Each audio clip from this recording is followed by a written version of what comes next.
día, ¿cierto?, para una nueva clase de nuestro estudio de la carta a los Hebreos.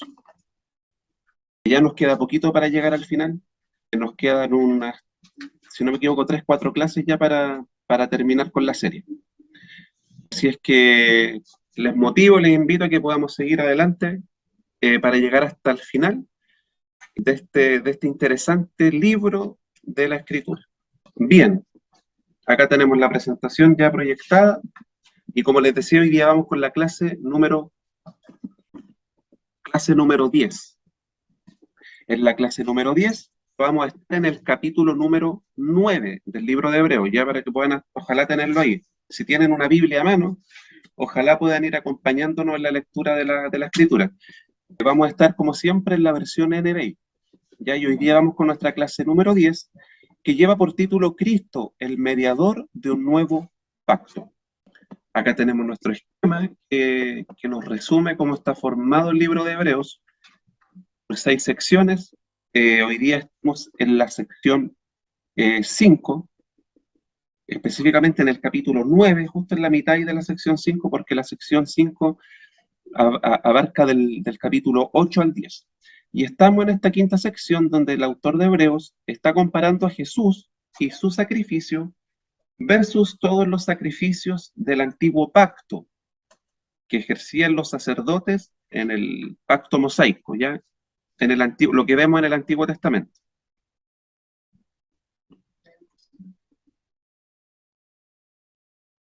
Y acá tenemos la introducción a esta sección, donde nos dice que el sacrificio de Jesús en la cruz fue definitivo y superior a todos los sacrificios de animales que se ofrecían en el templo. Esto ya lo comentamos y lo explicamos en el estudio anterior, así que hoy día lo vamos a repasar. El sacrificio de Jesús en la cruz fue definitivo y superior a todos los sacrificios de animales que se ofrecían en el templo. Y ahí, ¿cierto?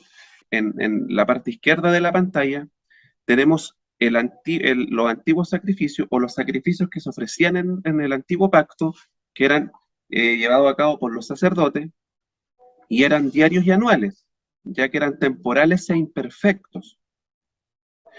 En contraste, a la derecha de la pantalla tenemos en comparación el sacrificio de Jesucristo, que como dice ahí, y nos va a decir el autor de Hebreos, fue una sola vez y para siempre.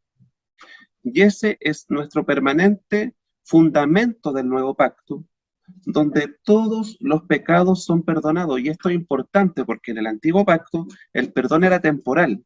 Por eso que la gran ceremonia donde se perdonaban los pecados del pueblo era el Yom Kippur, que era una vez al año. Y ahí, ¿cierto?, el sacerdote ofreció un sacrificio por él y también por el pueblo, y el sacerdote en ese momento ingresaba al lugar santísimo del tabernáculo, que después lo vamos a ver el tabernáculo, y él ingresaba una vez al año y ofrecía esta sangre de expiación por el perdón de los pecados del pueblo, pero luego al año siguiente tenían que volver a repetir la misma ceremonia, por lo tanto el perdón era temporal. En cambio, como el sacrificio de Cristo fue perfecto y una sola vez y para siempre, en este nuevo pacto el perdón de los pecados ya no es temporal, sino que es eterno, para siempre, y todos los pecados son perdonados, lo que explicábamos en el estudio anterior. Cuando Cristo perdona tus pecados, perdona tus pecados pasados, presentes y futuros. Eso que muchas veces enseñan, lamentablemente, de que Cristo perdona tus pecados, pero hasta el momento de tu conversión, y después que tú te conviertes, de ahí para adelante, es tu problema, tú te haces cargo de tus pecados. Eso no es así, eso no es bíblico, de hecho. Todos tus pecados, pasados, presentes y futuros, son cubiertos y pagados por Cristo. Por lo tanto, ahí viene la cuarta advertencia, que nos va a hacer el autor, y nos dice que alejarse de Jesús es darle la espalda a la oferta generosa del perdón de Dios. La única forma de acceder al perdón de Dios es mediante Jesucristo y su sacrificio. Si tú lo desprecias, también estás despreciando el perdón de Dios. Y acá tenemos como una imagen del tabernáculo, ¿ya? El tabernáculo, este espacio que está separado, como este rectángulo que está separado por cortina, que en el Antiguo Testamento, ¿cierto?, estaba este tabernáculo entre medio o en el centro de todas estas carpas de campaña que había levantado el pueblo de Israel en su peregrinaje, principalmente por el desierto. Ya después, cuando llegan a Canaán, ellos después se establecen como una nación, y se construye el templo de Salomón, y ahí después dentro del templo, ¿cierto? Se lleva este tabernáculo al templo, y ahí es donde después está el lugar santo, el lugar santísimo, que es lo que vamos a ver especificado ahora. Entonces, en el atrio principal, el patio grande, ¿cierto? Primero estaba la parte de los sacrificios, después posteriormente estaba este círculo que es como este lavatorio donde los levitas y los sacerdotes se purificaban, tenían una ceremonia de purificación, lavado de piel, lavado de manos, etcétera. Y ahora vamos a ver el tabernáculo por dentro, ya el lugar santo y el lugar santísimo, que es lo que está visto como de arriba, ya. Esto está como una especie de plano. Entonces, por la parte derecha es por donde se ingresaba al lugar santo, que es donde están las letras E, D, C y B, ese espacio. Donde está la letra E, acá ustedes se pueden fijar que dice candelabro. Ya cuando, por ejemplo, ingresaba el sacerdote, lo primero que veía era el candelabro, que tenía que estar alumbrando siempre. Todas las tardes se encendía con aceite de oliva, se encendía este tabernáculo todas las tardes. Luego, por el frente, donde está la letra D, estaba la mesa donde se ponían los panes de la propiciación, que eran 12 panes que tenían que ser cambiados cada una semana en los días de reposo. Y luego donde está la letra C, donde está ese cuadrado, teníamos el altar del incienso o el incensario, que estaba justo frente a la cortina que separaba el lugar santísimo del lugar santo. En este incensario entonces se prendía incienso, que era también como ofrenda. Luego estaba donde está la B, donde se ve como esa línea larga, esa era una cortina que separaba el lugar santo que acabamos de describir del lugar santísimo, donde está la letra A, ese cuadrado donde está la letra A. Dentro de ese cuadrado está ese rectángulo, y ese rectángulo era el arca del pacto o el arca de la alianza. Y dentro de esa arca estaban las tablas de la ley que Dios le entregó a Moisés, la vara de Aarón que retoñó, y algunos manás, ya como una fuente con maná. Todas estas cosas que acabamos de mencionar apuntan a Cristo. Todas estas cosas nos muestran a Cristo y nos apuntan su obra de alguna u otra forma. Por ejemplo, cuando tenemos el candelabro, que siempre tenía que estar encendido, tenemos a Jesucristo. Jesucristo, cuando él dice, yo soy la luz del mundo, él estaba aludiendo al tabernáculo y a todas estas figuras. Él es como el candelabro, él es la luz. Los panes también, ¿cierto?, que se ponían en la mesa, también nos recuerdan el cuerpo de Cristo, su sacrificio, y él es el pan de vida. Por eso él también decía, yo soy el pan de vida, también haciendo mención al tabernáculo.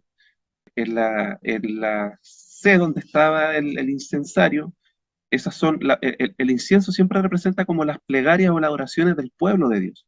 Y Jesús es quien intercede por nosotros delante del Padre.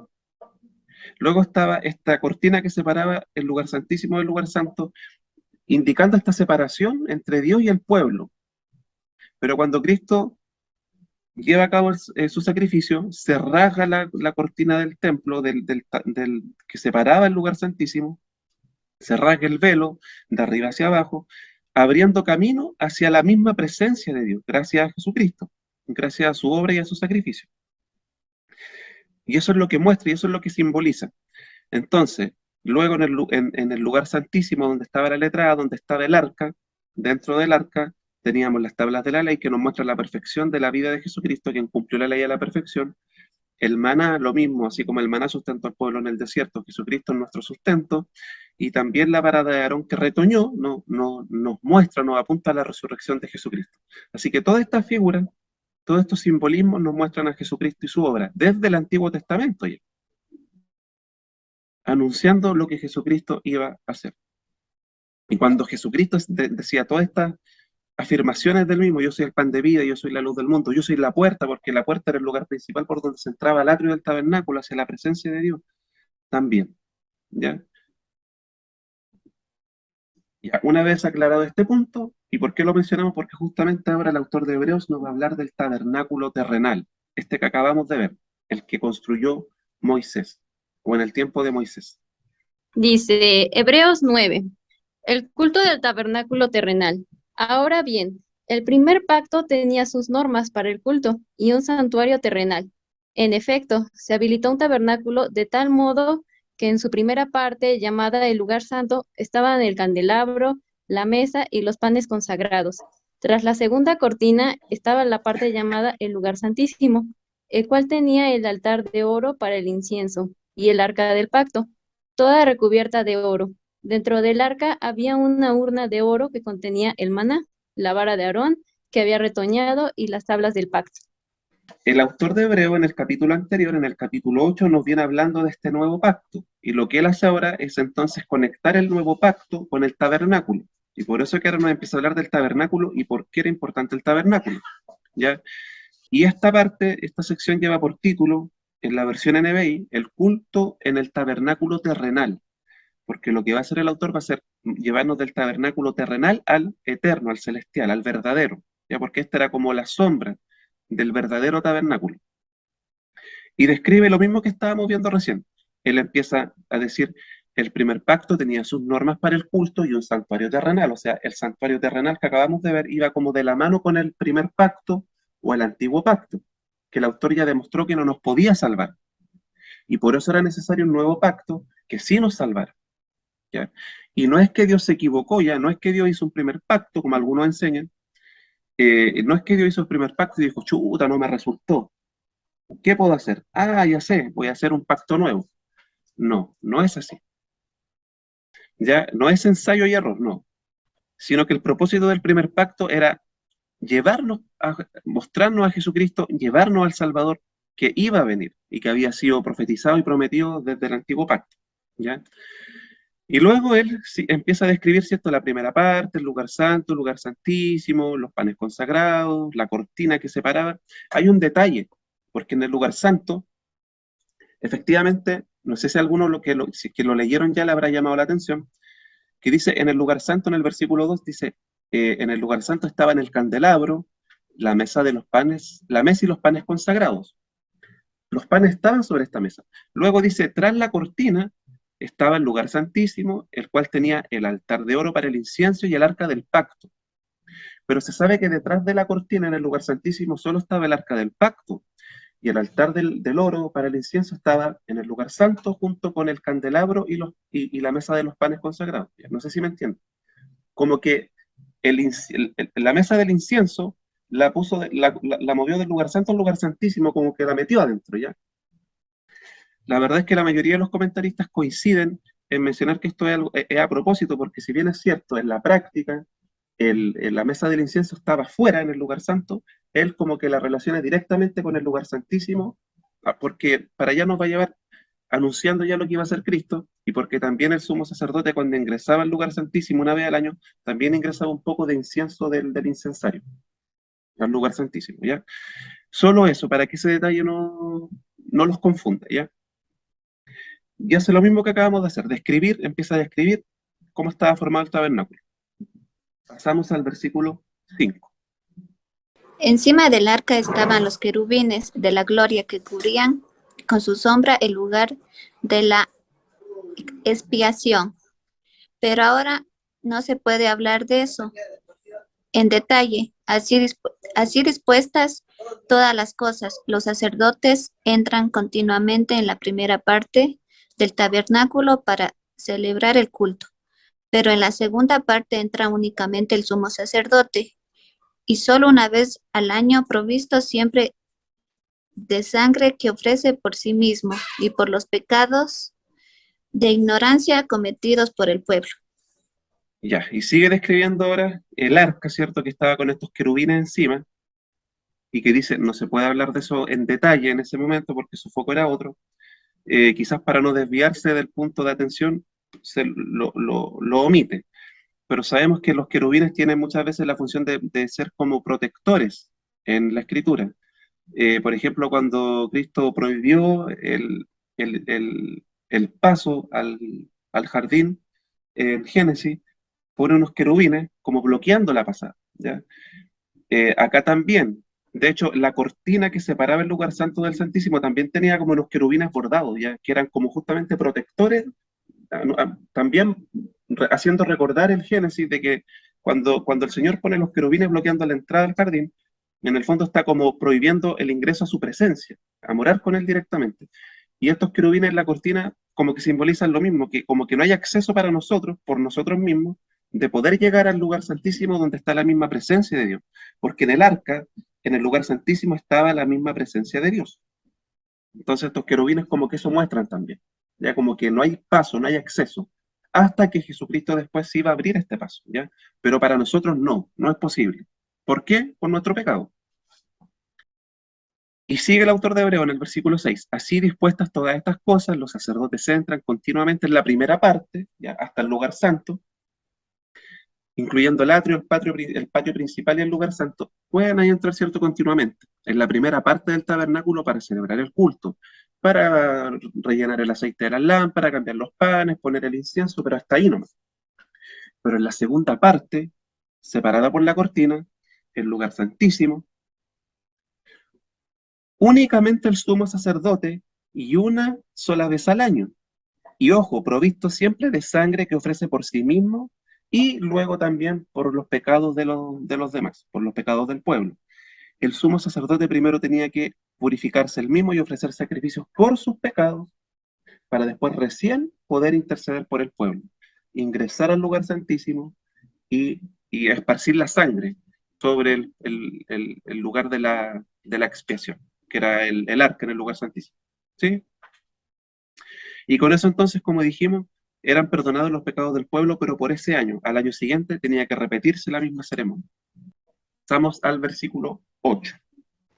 Con esto el Espíritu Santo da a entender que, mientras siga en pie el primer tabernáculo, aún no se habrá revelado el camino que conduce al lugar santísimo. Esto nos ilustra hoy día que las ofrendas y los sacrificios que allí se ofrecen no tienen poder alguno para perfeccionar la conciencia de los que celebran ese culto. No se trata más que de reglas externas relacionadas con alimentos, bebidas y diversas ceremonias de purificación, válidas solo hasta el tiempo señalado para reformarlo todo. Bien, sigue el autor de Hebreo diciendo que con esto el Espíritu Santo da a entender que mientras siga en pie el primer tabernáculo, ya el que estábamos viendo recién, aún no se habrá revelado el camino que conduce al lugar santísimo. O sea, todas estas ceremonias, todo este tabernáculo, todos estos ritos, todos estos sacrificios, aún no revelan el camino verdadero, el que realmente nos conduce al lugar santísimo. Esto nos ilustra hoy día que las ofrendas y los sacrificios que allí se ofrecen en el antiguo tabernáculo o en el antiguo pacto no tienen poder alguno para perfeccionar la conciencia de los que celebran ese culto. Todos esos sacrificios externos, todos esos ritos externos no tienen ningún poder en el fondo para perfeccionar nuestra conciencia, con el fondo para limpiarnos, para purificarnos realmente de adentro hacia afuera. Son cosas externas, ¿no? Y nosotros muchas veces hoy día también ponemos nuestra confianza en cosas externas, ¿ya? Por ejemplo, nosotros muchas veces pensamos que el solo hecho de asistir a la iglesia nos limpia y nos santifica. Entonces a lo mejor yo vengo atrasado del trabajo, ¿cierto? Y quiero llegar al culto, a la iglesia. Entonces yo vengo atrasado y a lo mejor alcancé los últimos 5 minutos en la oración final, pero ya estuve en el templo, ya lo pisé. Como que ya me siento bien porque ya fui como limpiado, purificado por ese día. Eso es pura superstición, ¿no? Ir a la iglesia es excelente, ya tenemos que hacerlo. Tenemos que hacerlo, pero el solo hecho por sí mismo, participar del culto, estar como en el ritual, por así decirlo, por sí mismo, no nos va a santificar. ¿Qué nos va a santificar? Que sí nos involucremos en el culto, que adoremos al Señor con conciencia, con conocimiento de lo que estamos haciendo, que pongamos atención a la palabra, que meditemos en ella, que cuando adoremos al Señor lo hagamos cantando, ¿cierto? Y entendiendo lo que estamos haciendo, que nuestras oraciones estemos conscientes de lo que hacemos cuando estamos orando, que nos involucremos en el culto, que entremos en una directa relación con Dios y junto con nuestros hermanos, ¿ya? Y ahí sí la palabra va a empezar a orar en nosotros, y ahí sí su espíritu va a seguir trabajando en nosotros. Pero el ir por ir no va a purificar ni perfeccionar a nadie, ¿ya? Los ritos por sí solos no nos van a perfeccionar ni nos van a santificar. Y nosotros muchas veces ponemos la confianza en el rito. ¿Me explico, no? ¿Se entiende? ¿Sí? Antiguamente pasaba lo mismo. con la antigua iglesia romana, católico-romana. La gente iba a misa. La misa se hacía en latín. La gente no hablaba latín. El latín lo hablaban los curas nomás, los curas y los sacerdotes. La gente no hablaba latín. Los cantos eran unos cantos gregorianos en latín, la gente no cantaba, solo escuchaba. Y la palabra la decía el cura en latín. La gente no entendía ni jota, no entendía nada. Pero ya habían estado en la misa, entonces ya se iban purificados. Ellos sentían que ya habían sido purificados, pero no habían entendido nada. Nosotros muchas veces estamos igual que la antigua iglesia católica romana. Sigue el autor de Hebreos. No se trata más que de reglas externas relacionadas con alimentos, bebidas y diversas ceremonias de purificación, válidas solo hasta el tiempo señalado para reformarlo todo, hasta que llegara Jesús y quien realmente pudiera llevar a cabo este sacrificio perfecto para realmente poder purificarnos de verdad y limpiarnos de verdad con su sacrificio.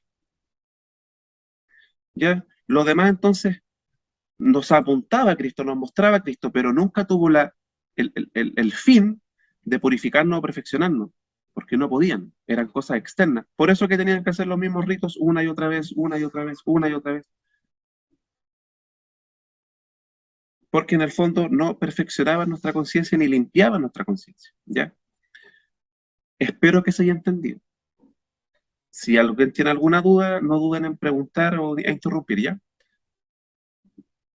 Vamos al versículo 11. La sangre de Cristo. Cristo, por el contrario, al presentarse como sumo sacerdote de los bienes definitivos en el tabernáculo más excelente y perfecto, no hecho por manos humanas, es decir, que no es de esta creación, entró una sola vez y para siempre en el lugar santísimo. No lo hizo con sangre de machos, cabríos y becerros, sino con su propia sangre, logrando así un rescate eterno. La sangre de machos cabríos y de toros y las cenizas de una novilla rociadas sobre personas impuras las santifican de modo que quedan limpias por fuera. Ya, esta sección lleva por título ahora la sangre de Cristo, y ahora el autor, cierto, que ya nos describió el tabernáculo terrenal, el del antiguo pacto, ahora nos va a hacer el contraste con el tabernáculo definitivo, por así decirlo, y más excelente, como dice él, el perfecto. Cristo, por el contrario, al presentarse como sumo sacerdote de los bienes definitivos, o sea, lo real, lo verdadero, lo que va a permanecer, no lo otro que ya pasó, los bienes definitivos en el tabernáculo más excelente y perfecto, no hecho por manos humanas. Es decir, que no es de esta creación, no es de este mundo. Claramente nos está hablando del mismo cielo donde está la presencia de Dios. Entró una sola vez y para siempre en el lugar santísimo.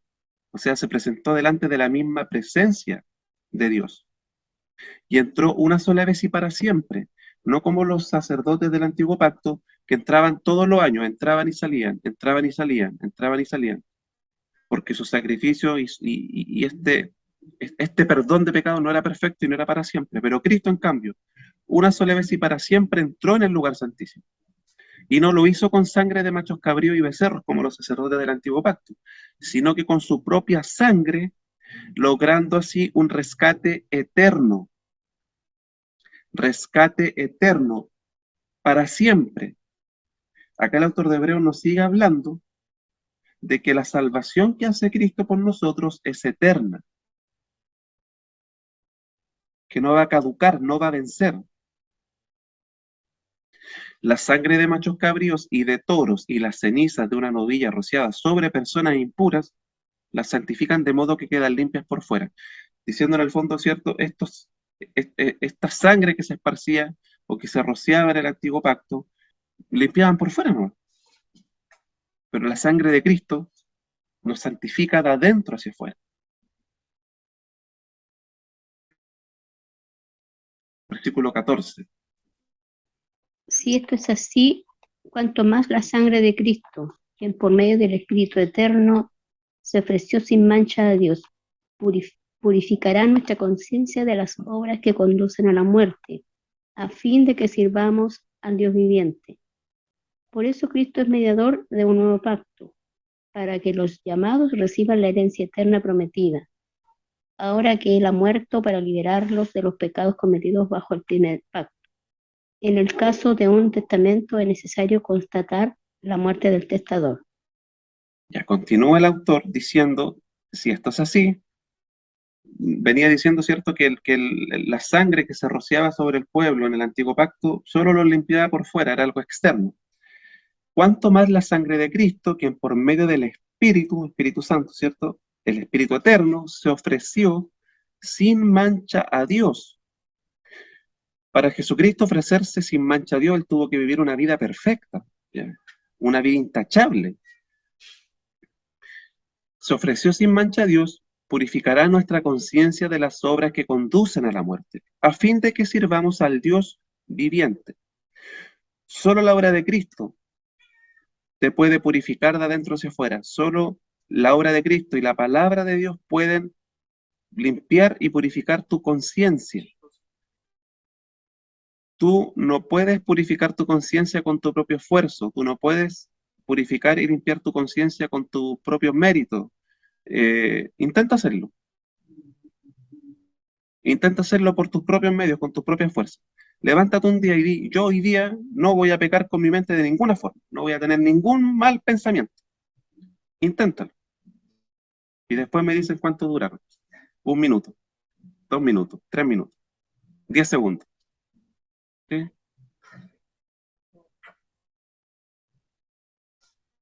Pero si tú confías en Cristo, confías en su obra, en su vida, en su sacrificio, y tú crees que Él obró a tu favor, que Él pagó por ti, que Él intercede por ti, y empiezas a maravillarte en Él, a deleitarte en Él, obviamente la palabra de Dios es la que transforma nuestra mente, y en la medida que tú con este entendimiento empieces a profundizar en la palabra, tus pensamientos van a comenzar a ser transformados, tu mentalidad va a empezar a cambiar, tus prioridades van a empezar a cambiar. Y eso es porque Dios está obrando en ti a través de su Espíritu Santo y a través de su palabra. Eso es de Dios, no es tuyo. ¿Y para qué? Para que de esta forma sirvamos al Dios viviente. Por eso Cristo es mediador de un nuevo pacto, que era el título de la clase de hoy día. Por eso Cristo es el mediador de un nuevo pacto, porque era la única forma de poder salvarnos, era la única forma de poder garantizar nuestra herencia, era la única forma de poder ser purificados de conciencia y de corazón. Con Cristo como nuestro sacerdote y mediador de este nuevo pacto. Justamente, por eso Cristo es mediador de un nuevo pacto, para que los llamados reciban la herencia eterna prometida.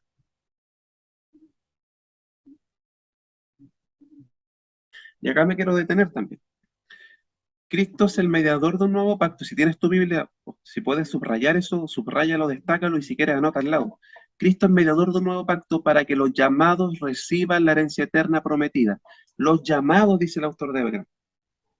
En teología hablamos de 2 tipos de llamado principalmente. Uno es el llamado general y otro es el llamado eficaz. El llamado general es cuando, por ejemplo, se anuncia el Evangelio a todas las personas que escuchan. Supongamos que tú te paras en una plaza y comienzas a predicarle el Evangelio a 100 personas que están escuchando. Y tú le empiezas a predicar el Evangelio, que Cristo murió por sus pecados, que vengan a Cristo, que se arrepientan de sus pecados, que no endurezcan su corazón, que busquen al Salvador, etcétera, etcétera. De esas 100 personas que tú predicaste, solo 10 escucharon y creyeron y vinieron en arrepentimiento a Dios. Sobre esas 100 personas, tú hiciste el llamado general. Pero en esas 10 personas que escucharon y creyeron, el Espíritu Santo hizo el llamado eficaz. A través del llamado eficaz es cuando Dios nos trae. Si tú un día creíste en el Señor y viniste a Él, es porque Dios te llamó eficazmente. Y ese llamado lo hace solo Dios mediante el Espíritu Santo. Tú no lo puedes hacer, porque tú no puedes convencer a nadie. ¿Qué te queda a ti? Predicar y hacer el llamado. Y el Espíritu Santo hará lo que tenga que hacer en cada uno, el llamado eficaz. Por eso la palabra dice que muchos son llamados, pero pocos los escogidos. A muchos se le hace el llamado, pero solo unos pocos escogidos es quien Dios va a traer eficazmente para salvarlos. A esos llamados entonces, para que esos llamados reciban la herencia eterna prometida, porque Dios prometió a esos llamados que los iba a salvar, que le iba a dar esa herencia eterna.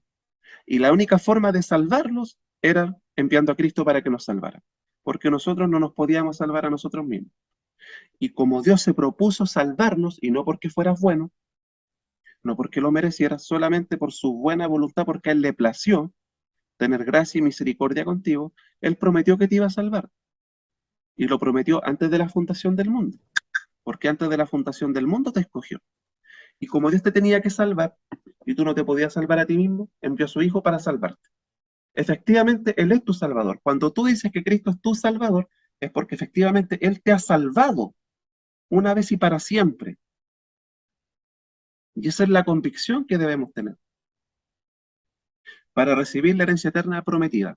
Ahora que Él, Jesucristo, ha muerto para liberarnos a nosotros de los pecados cometidos bajo el primer pacto. Claramente nosotros éramos culpables, bajo la ley de Dios éramos culpables y merecíamos condenación, pero como Cristo pagó por nosotros, murió por nosotros, nos libró de esos pecados cometidos y nos ha dado de esa forma salvación y vida eterna para recibir la herencia prometida. En el caso de un testamento, dice el autor, es necesario constatar la muerte del testador. Obvio, ¿cierto? Tiene que morir quien va a heredar, ¿cierto?, las cosas a través del testamento para que la otra persona pueda recibir. Y ahí va a continuar ahora desarrollando la idea. Versículo 17. Pues un testamento solo adquiere validez cuando el testador muere y no entra en vigor mientras vive. De ahí que ni siquiera el primer pacto se haya establecido sin sangre. Después de promulgar todos los mandamientos de la ley a todo el pueblo, Moisés tomó la sangre de los becerros junto con agua, lana, escarlata y ramas de hisopo, y roció el libro de la ley y a todo el pueblo, diciendo: esta es la sangre del pacto que Dios ha mandado que ustedes cumplan. El autor de Hebreo nos venía diciendo, en el caso de un testamento es necesario constatar la muerte del testador, ¿ya? Obvio, ¿cierto? Pues, y ahí sigue diciendo en el fondo, pues un testamento solo adquiere validez cuando el testador muere y no entra en vigor mientras vive. Cuando la persona muere es cuando entonces su testamento entra en rigor y se heredan las cosas que él dejó en el testamento, ¿cierto?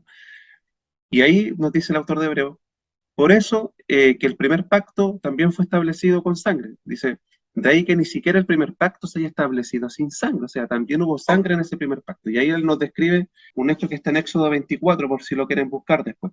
Cuando se hace este pacto de Dios con su pueblo a través de Moisés, Moisés efectivamente roció sangre sobre el pueblo. Y por eso el versículo 20 dice, esta es la sangre del pacto que Dios ha mandado que ustedes cumplan. O sea, hubo sangre, ese es el punto. En la ceremonia Moisés roció sangre sobre el pueblo. Pasamos al versículo 21. De la misma manera, roció con la sangre el tabernáculo y todos los objetos que se usaban en el culto. De hecho, la ley exige que casi todo sea purificado con sangre, pues sin derramamiento de sangre no hay perdón. Así que era necesario que las copias de las realidades celestiales fueran purificadas con esos sacrificios, pero que a las realidades mismas lo fueran con sacrificios superiores a aquellos. El autor sigue diciendo lo mismo. También, ¿cierto? Se roció con sangre el tabernáculo, los utensilios que se usaban, porque la ley exigía que todo fuera purificado con sangre, pues sin derramamiento de sangre no hay perdón. Y esto también tenía un sentido muy profundo que también nos muestra Cristo. Sin sangre no hay perdón, sin derramamiento de sangre no hay perdón. Anunciando la obra que iba a hacer Cristo con su sangre por nuestros pecados, porque la paga del pecado es muerte. El alma que peque, esa morirá. Por eso Cristo murió por nosotros, porque el que tenía que haber muerto eras tú. La sangre que tenía que haber sido derramada era la tuya. Pero Cristo derramó su sangre por ti. Y justamente era necesario, dice el autor de Hebreos, que las copias de las realidades, o sea, este antiguo tabernáculo en el antiguo pacto, porque era la copia de la realidad celestial, que era la perfecta, la plena, entonces era necesario que estas copias también fueran purificadas con esos sacrificios. Pero las realidades mismas, el tabernáculo verdadero, real, eterno, tenía que ser con un sacrificio superior a esos del antiguo pacto. Y acá el autor de Hebreo nos va a empezar a decir que el sacrificio de Jesucristo es superior a todos los sacrificios del antiguo pacto. porque su sacrificio fue perfecto.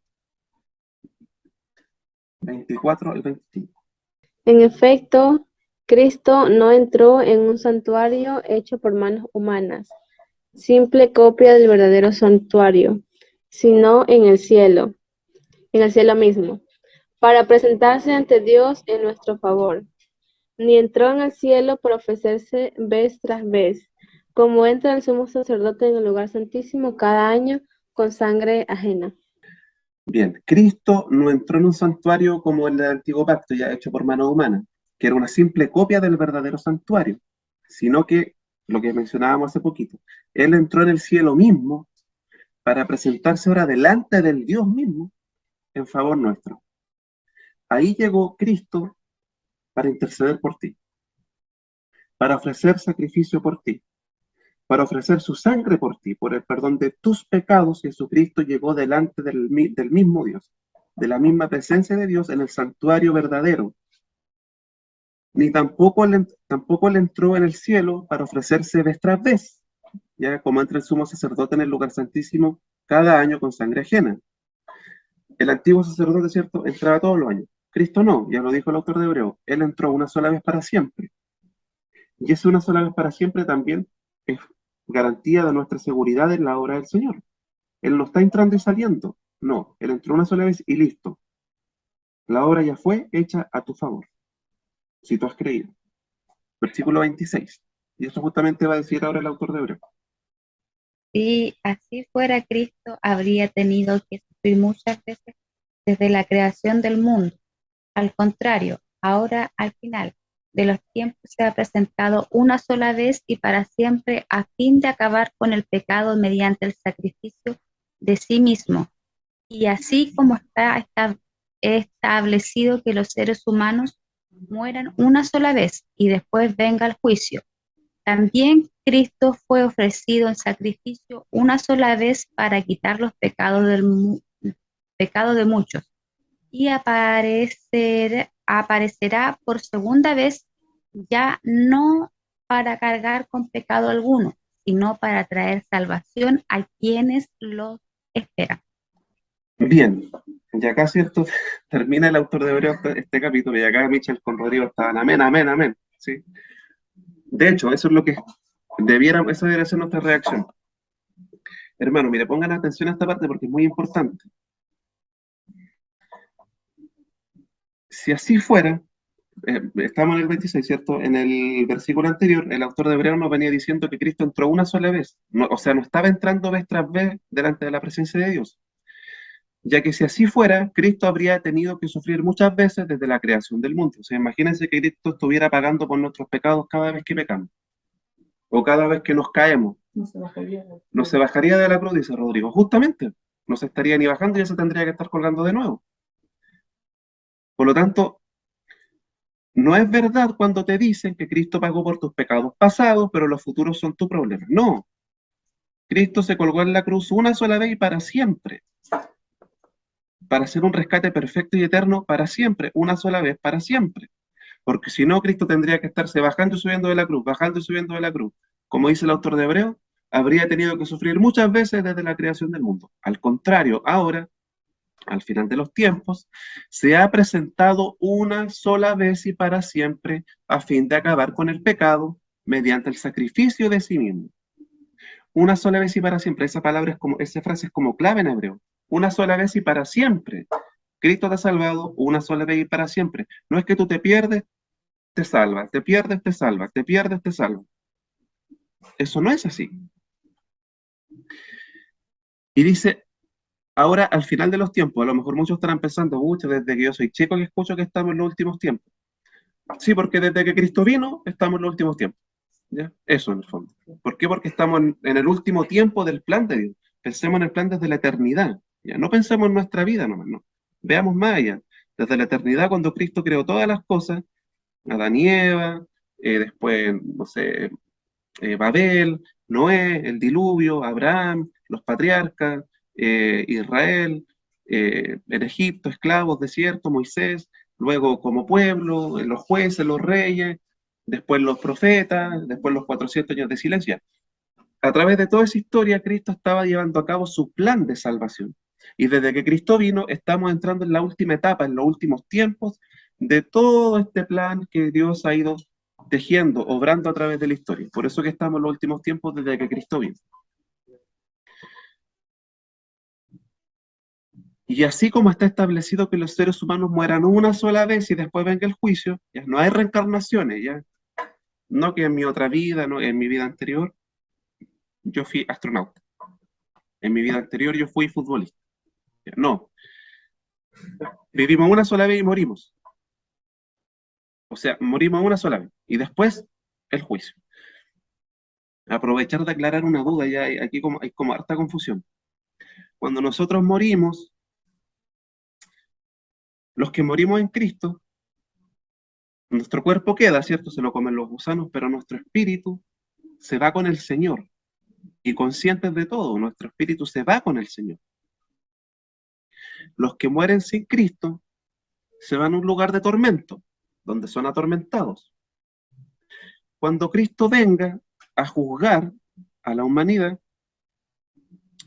quienes están con el Señor, quienes murieron en Cristo y su espíritu o su alma estaban con el Señor, van a bajar con el Señor, y ellos, los que murieron en Cristo, resucitarán primero, pero resucitarán sus cuerpos nuevos, ¿ya? Porque ellos en su alma ya estaban con Cristo, entonces van a recibir sus cuerpos nuevos, van a ser glorificados, y los que estemos vivos, lo recibiremos en las nubes y seremos transformados también, porque tenemos que ser glorificados en cuerpos nuevos. Y los que hayan muerto sin Cristo, que ya estaban siendo atormentados, van a ser devueltos para la muerte segunda, que va a ser la muerte eterna. Y eso va a ser sufrimiento por la eternidad, ¿ya? Versículo 28. También Cristo fue ofrecido en sacrificio una sola vez para quitar los pecados de muchos. Y esos muchos somos todos los que hemos creído en Él, su pueblo, ¿ya? Cristo ofreció una sola vez para quitar los pecados de muchos, de todo su pueblo. Y aparecerá por segunda vez, ya no para cargar con pecado alguno, sino para traer salvación a quienes lo esperan. Ya no es que Dios no nos haya salvado ya, no, sí, Dios ya nos salvó, pero en ese momento se va a consumar todo. Su salvación, su reino, sus juicios, su castigo contra su enemigo, ¿ya? Acuérdense que estamos en el tiempo conocido como el ya, pero todavía no. Ya somos salvos, pero todavía no podemos disfrutar 100% de esa salvación. Cristo ya es rey, pero todavía no reina con total, no impone su reino totalmente. Satanás ya fue derrotado, pero todavía anda como león rugiente buscando a quien devorar. Pero esas cosas ya son unas realidades, solo se tienen que cumplir totalmente, ¿ya? Entonces, Cristo aparecerá por segunda vez, ya no para cargar con los pecados de alguno, porque su primera venida fue para cargar con nuestro pecado.